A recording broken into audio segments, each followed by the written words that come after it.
Welcome to me Aaradhya's kitchen. ఈరోజు మన recipe గుత్తి వంకాయలతో కూర్మాని ఎలా తయారు చేయాలో చూపిస్తాను. మనకు ఈ కూర్మా అన్నంలోకి, చపాతీలోకి, బిర్యానీలోకి చాలా చాలా టేస్ట్ అయితే ఉంటుంది. ఇలా సింపుల్గా ఉదయం ఎటువంటి హడావిడి లేకుండా మనం ఇలా అయితే ఈ కర్రీని రెడీ చేసుకోవచ్చు. ఈలోపు ఎవరైనా కొత్తగా ఛానల్ని చూసే వాళ్ళు ఉంటే సబ్స్క్రైబ్ చేసుకోండి. ఇక ప్రాసెస్లోకి అయితే వెళ్ళిపోదాము. స్టవ్ ఆన్ చేసుకొని ఒక ప్యాన్ అయితే పెట్టుకున్నాను. అందులోకి 30 గ్రాముల వరకు వేరుశనగ గుళ్ళు అయితే వేసుకొని కొంచెం అయితే వేయించుకున్నాను. అలాగే 2 టేబుల్ స్పూన్ల వరకు పచ్చి ధనియాలను కూడా యాడ్ చేసుకున్నాను. ఇదంతా మసాలా ప్రిపేర్ చేసుకోవడానికి అన్నమాట.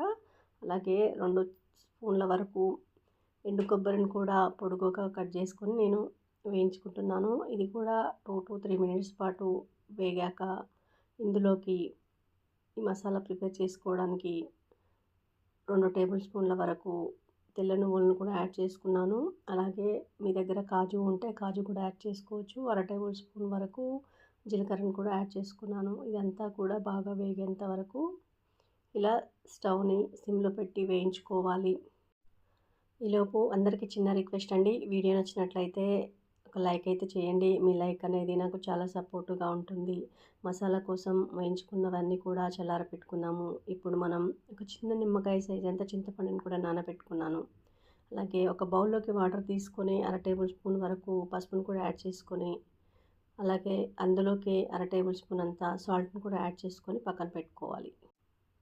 వంకాయ కూర్మ చేయడానికి నేను 250 గ్రాముల రౌండ్ వంకాయలను అయితే తీసుకున్నాను. ఇలా చూడండి, నేను వీడియో క్లిప్లో చూపించిన విధంగా కట్ చేసుకోవాలి.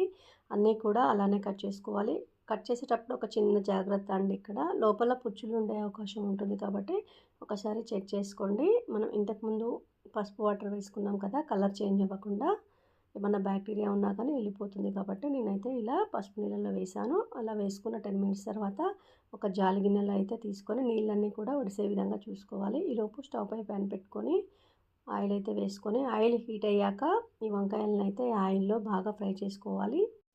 ఈ వంకాయలు అనేది ఆయిల్లో బాగా ఫ్రై అవ్వడం వలన మనకు వంకాయ కూర్మాకైతే చాలా టేస్ట్ అయితే వస్తుంది. చూడండి, ఈ కలర్ వచ్చేంత వరకు మనం ఈ ఆయిల్లో అయితే వంకాయలను వేయించుకోవాలి.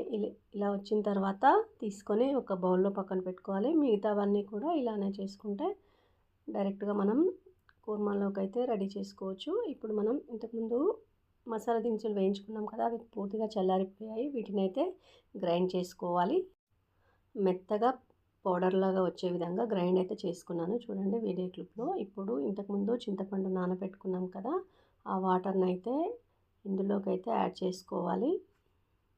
ఇలా చింతపండు నీళ్ళు కూడా వేసుకున్నాక మళ్ళీ ఒకసారి అయితే గ్రైండ్ చేసుకోవాలి. ఈ కన్సిస్టెన్సీలో ఉంటే సరిపోతుంది. ఇప్పుడు మనం పోపు చేసుకోవడానికి 3 టేబుల్ స్పూన్ల వరకు ఆయిల్ అయితే యాడ్ చేశాను. అందులోకి లవంగాలు, దాల్చిన చెక్క, మిరియాలను, అలాగే జీలకర్రను కూడా యాడ్ చేసుకున్నాను. ఇదంతా కూడా టేస్ట్ కోసమే. ఇలా ఇవన్నీ కూడా ఫ్రై అయిన తర్వాత మీడియం సైజులో 2 ఆనియన్స్ని అయితే చిన్న చిన్న ముక్కలుగా కట్ చేసి వేసుకున్నాను. ఇందులోకి ఎండుమిర్చి కూడా యాడ్ చేసుకున్నాను. ఎండుమిర్చి అనేది మనకు ఫ్లేవర్గా అయితే చాలా బాగుంటుంది. ఈ ఆనియన్స్ అనేవి కొంచెం మగ్గిన తర్వాత కలర్ కోసం అలాగే 1/2 టేబుల్ స్పూన్ పసుపును కూడా యాడ్ చేసుకొని ఇక్కడ పచ్చివాసన పోయేంత వరకు కూడా నేను వేయించుకుంటున్నాను. చూడండి, ఆనియన్స్ అనేవి బాగా మగ్గాలి.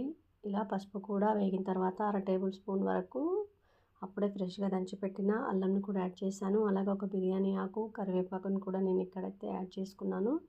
ఇదంతా కూడా మనకు రుచి కోసమే. ఇలా పోపు మొత్తం వేగేంత వరకు సన్నని సెగ మీద మనమైతే ఆనియన్స్ అంతా కూడా ఫ్రై అయ్యేంత వరకు కూడా ఉంచుకోవాలి. ఆనియన్ ఫ్రై అయిన తర్వాత ఇంతకుముందు మనం మసాలా దినుసులు పేస్ట్ చేసి పెట్టుకున్నాం కదా, అవంతా కూడా ఇప్పుడు ఈ పోపులోకి అయితే నేను యాడ్ చేసుకొని కలుపుతున్నాను. చూడండి, ఇదంతా బాగా కలిసేంత వరకు కలుపుకోవాలి.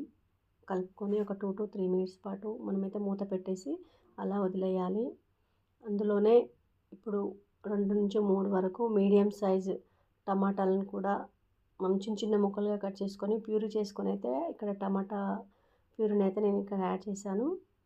టమాటా ప్యూరీ యాడ్ చేయడం వలన మనకి ఈ కూర్మాకైతే చిక్కదనంతో పాటు రుచి కూడా వస్తుంది. చూడండి వీడియో క్లిప్లో టమాటాస్ కూడా ఇక్కడ ప్యూరీ అయితే యాడ్ చేశాను.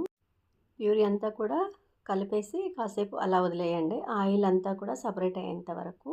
ఇలా కొంచెం ఆయిల్ అనేది సపరేట్ అయిన తర్వాత ఇందులోకి 2 టేబుల్ స్పూన్ల వరకు నేనైతే కారంని యాడ్ చేస్తున్నాను. అలాగే రుచికి సరిపడంత ఉప్పును కూడా యాడ్ చేసుకొని ఒకసారి కారం, ఉప్పు కూడా కలిసే విధంగా ఈ కూర్మాలోకి ఒకసారి చూసుకొని ఉప్పు, కారం సరిపోయిందా లేదా అనేది చెక్ చేసుకోవాలి.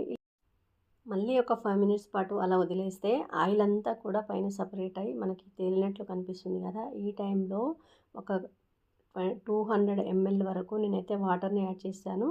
మనకి వంకాయలు అనేవి ఉడకాలి కదా! అందుకోసం అని చెప్పి వాటర్ యాడ్ చేశాను. ఇలా వాటర్ యాడ్ చేసిన తర్వాత చూడండి మళ్ళీ 10 మినిట్స్ పాటు ఉడికించాక ఆయిల్ అనేది సపరేట్ అవుతుంది. ఇప్పుడు మనం వేయించి పెట్టుకున్న వంకాయలనైతే ఈ సూప్‌లో అయితే నేను యాడ్ చేశాను. ఇలా యాడ్ చేసిన తర్వాత 10-15 మినిట్స్ పాటు స్టవ్‌ని మీడియం ఫ్లేమ్‌లో పెట్టి ఉడికించుకోవాలి. చూడండి ఇలా ఒక్కసారి ఉప్పు, కారం చెక్ చేసుకొని ఉడికించుకుంటే సరిపోతుంది. వంకాయలైతే కంప్లీట్‌గా ఉడికిపోయాయి. ఇప్పుడు ఇందులోకి అర టేబుల్ స్పూన్ వరకు ధనియా పౌడర్, అలాగే కొత్తిమీరని కూడా యాడ్ చేసుకుంటే చాలా బాగుంటుంది. మనకి చూడండి పర్ఫెక్ట్‌గా రెడీ అయిపోయింది వంకాయ కుర్మా అనేది. ఇది నార్మల్ రైస్‌తో పాటు చపాతీలోకైనా, నార్మల్ బగారా రైస్‌లోకైనా చాలా చాలా బాగుంటుంది. మీరు కూడా ఒకసారి ట్రై చేసి కామెంట్ చేయడం మాత్రం ఎవరు మర్చిపోవద్దు. ఈ వీడియో నచ్చితే లైక్ చేసి మీ ఫ్రెండ్స్‌కి అయితే షేర్ చేయండి. ఇంకా మీ ఆరాధ్యాస్ కిచెన్ ఛానల్‌లో మరిన్ని రెసిపీస్ అయితే ఉన్నాయి. ఒకసారి చెక్అవుట్ అయితే చేయండి ఫ్రెండ్స్.